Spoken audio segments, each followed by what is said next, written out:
What's up, everybody? Chris Flick here. Today we're going to be talking about anxiety, right? We're going to be talking about that disorder, that anxiety disorder that 40 million Americans suffer from, right? And for these people, that is their normalcy. That is their everyday life. That is who they are. They accept, the fact that this is something that they're going to have to live with. But they don't have to. I think that there's something that we could do where we get out of our minds and get back into our bodies here.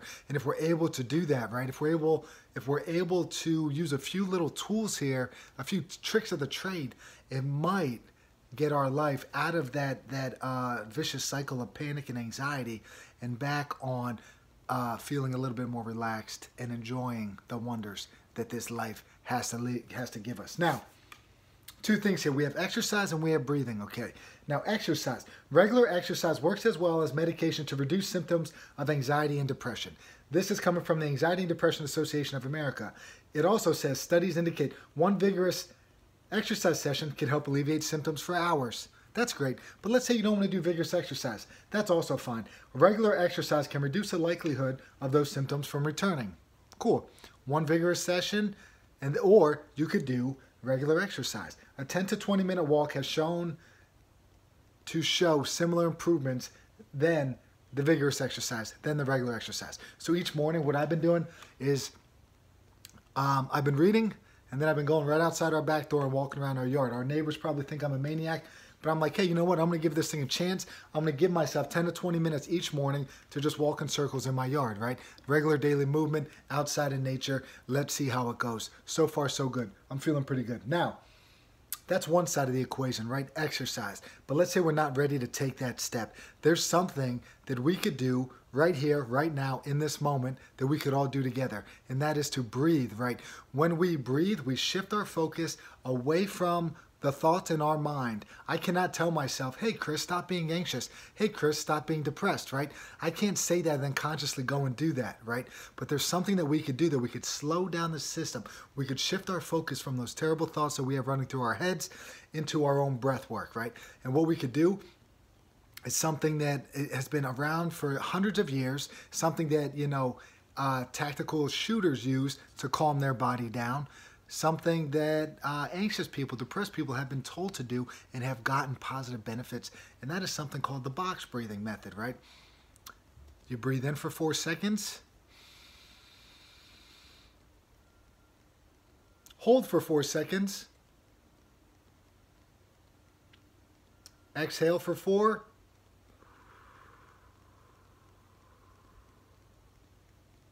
Wait for 4. And then you repeat that. So it's a box. 4 seconds in, 4 seconds holding, 4 seconds exhaling, 4 seconds waiting for the next breath. All right? When you're able to get out of your head and back into your body, those feelings of anxiety will start to pass. When people are panicked, you could hear their breathing. It's like this. That panic breathing is going to shoot your body into all kinds of stressful, it's going to kickstart all kinds of stressful feelings. Cortisol, fight or flight response, all of that stuff.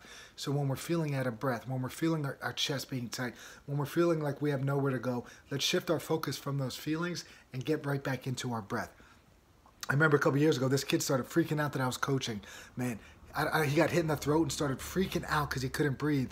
And he's like, all of this panic that he was feeling was making the situation much worse. And I was almost at a point where I didn't know what to do, as I think his chin strap from his helmet hit him in the throat because it slid down.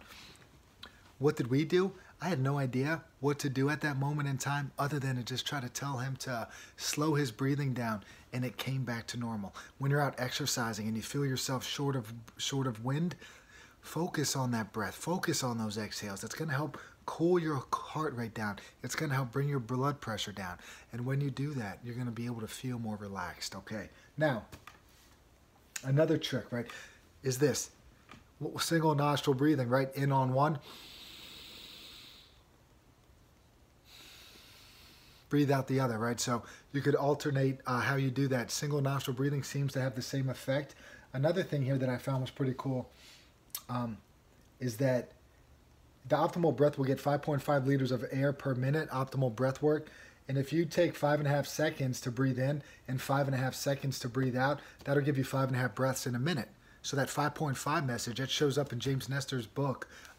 Also matches up perfectly with the prayer of the rosary. So going back in time, whenever that prayer was created, this author was speculating, hey, maybe there was something to this. Maybe, saying the rosary aligned the breath work in a perfect way that helped the system stay calm and relaxed.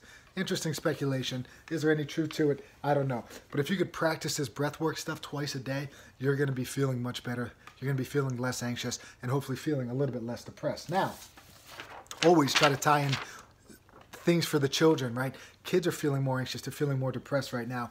And Jonathan Haidt, who wrote The Coddling of the American Mind, he speculates that there's two reasons for this. Going back to 2012, depression, anxiety, and self-harm started skyrocketing in kids.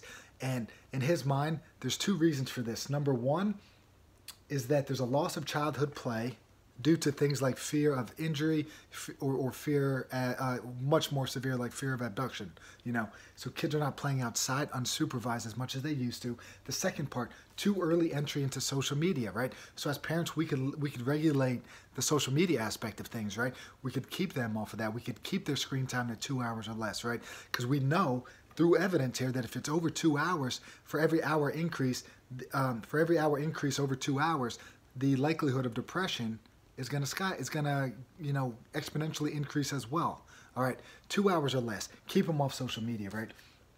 And then we got to unleash the power of play, because when you play, you practice the skills of adulthood. If there's things that are making a 20-year-old anxious, maybe they didn't work out that scenario when they were a kid enough, right? And because these kids have less experiences when they are a child, all right, they don't know how to come up with the procedure to handle the situation. They don't know how to handle certain enforcements of procedures when they're placed on them.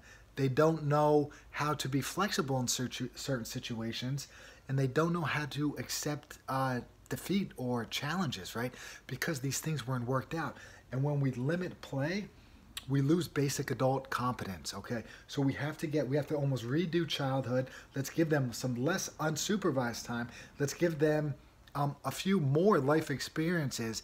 And then if you could do that throughout childhood, throughout their teens, throughout their early 20s, whatever it may be, they're going to be better suited to handle life, and hopefully they don't become one of those 40 million people that suffer from one of these anxiety disorders. There's an author, Gene Twenge, who said that, because of these kids not having the same amount of unsupervised time and having fewer life experiences, the 18-year-old of today is really like a 15-year-old of years past, because they don't have those experiences. They didn't have those play opportunities to work out some of these kinks, all right? And because of that, they're a few years developmentally behind. I think that's why we might see that, that 20-year-old going to college is really more like a 17-year-old in terms of their emotional maturity, right? So things like the gap years and things like that are almost Band-Aid solutions for the situation. Whereas if we could get back to play, if we could get back to allowing these kids to have conflict resolution skills and developing them at a younger age, they might be better suited to tackle life as an adult, all right? But you know what, man?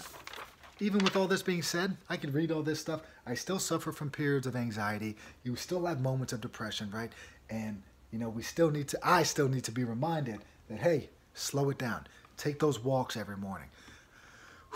Take that long exhale, all right? Breathe a little bit. Use your nose only when you're breathing. Focus on the in and focus on the out. You're going to be feeling much better for it. Hope you guys like this. Peace, everybody.